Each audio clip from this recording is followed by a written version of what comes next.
So last summer, my mother and I went on a road trip. Destination, Anchorage, Alaska. Why? Well, because it was the last of the 50 states that my mother had yet to visit. So we drove up the coast from San Diego all the way to Seattle, Washington, got on a plane about 8:30 at night, and took off for Anchorage. As we took off, I looked out the window and the sun was setting and the sky was a lovely orange-pink color. And I turned to the in-flight entertainment, which was Batman v Superman: Dawn of Justice. And then I turned it off and I played with my 3DS. An hour later, I look out the window and the sky is still orange and pink. In fact, the sun continued to set for the entire 3-hour flight. As we descended into Alaska, my mom was taking pictures out the window because it was still light at 11:30 at night. Yes, summers in Alaska, the sun is reluctant to set. It does. It gets dark a little for about 4 hours. It gets more dim than anything else. As you might imagine, the other times at the opposite end of the year, it's dark a lot. Anchorage is very southern Alaska. If you go up further north, and about as far north as you can go is Barrow, Alaska, I believe. And from what I hear there are times of the year where it is dark for weeks on end. The sun just doesn't come up. Well, that would seem to be advantageous for vampires, would it not? And so we have 30 Days of Night, which it takes the premise of, okay, what if a bunch of people in Barrow, Alaska are besieged by vampires? The morning light isn't going to save you because 30 days of darkness. So, just in case you were wondering, no, I haven't seen the movie. I hear it's terrible. But hopefully the comic book is great. I shall find out right about now.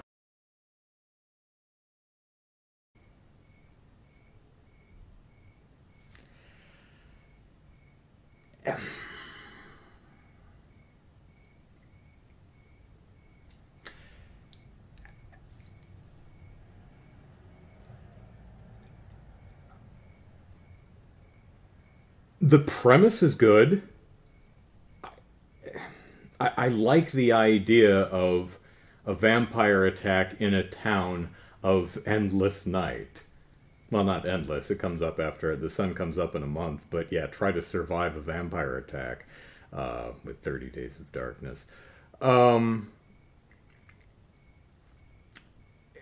Here's the problem. Let me rephrase that and be a bit more fair. Here's my problem with this particular work. In my ridiculously humble opinion, the art is terrible. The art in this comic series is so bad, I found it really hard to turn the pages. I'm thinking back to Cowboy Ninja Viking. I'm trying to think which one's actually worse. I don't know. I don't even know how to describe what...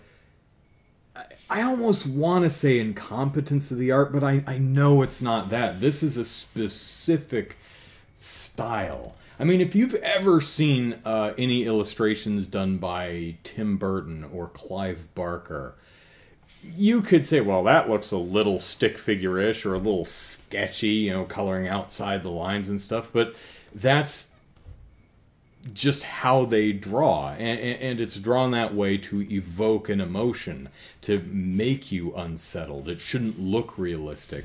But 30 Days of Night takes it to an extreme that is not only visually off-putting for me, but makes it almost impossible in a lot of cases to visually figure out what the hell is actually happening in a given panel.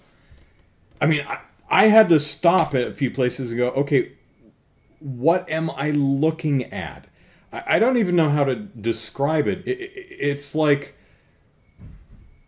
almost a charcoal or pencil sketch that someone then went, smeared it, and then someone took watercolors and tried to use those for coloring.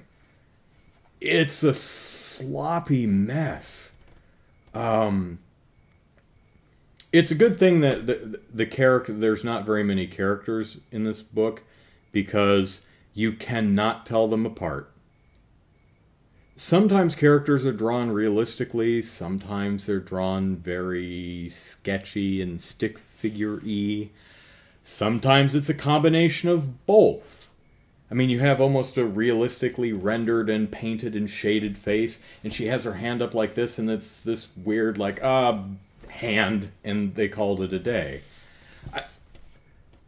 There are panels in, again, there are panels in this book that, I mean, it's totally not, it's like, well, I'm sure the vampire's doing, there's a splash of red, I'm pretty sure the vampire's killing that person, but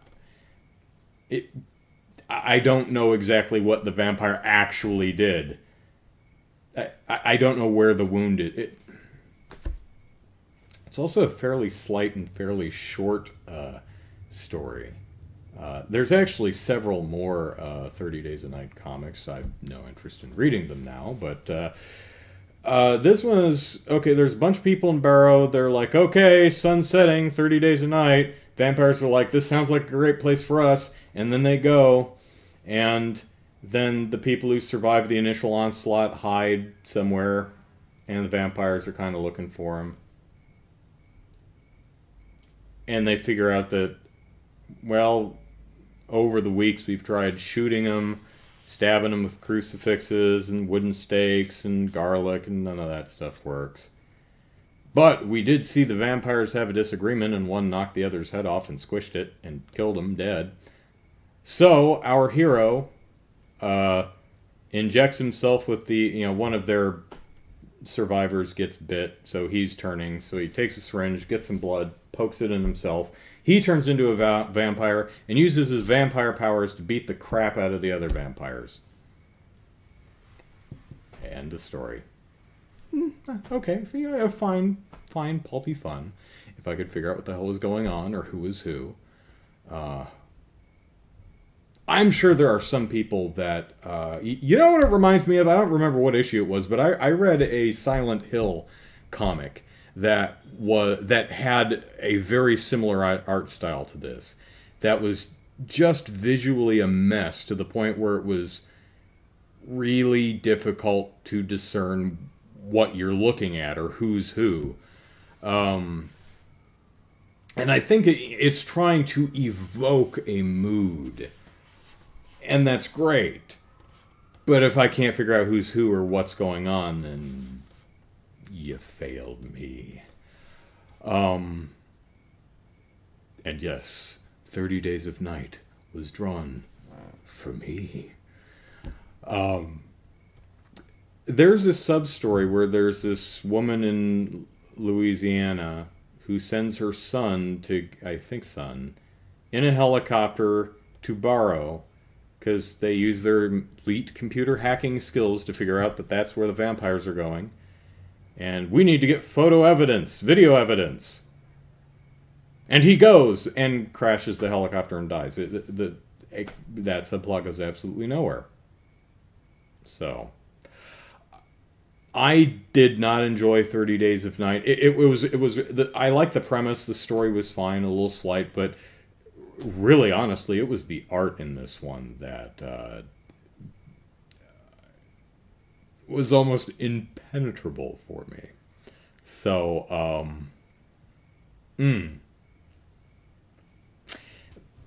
maybe I will check out some of the other 30 Days of Night books, see if they... I won't for this series, but I'd be curious to see if they use the same art style, because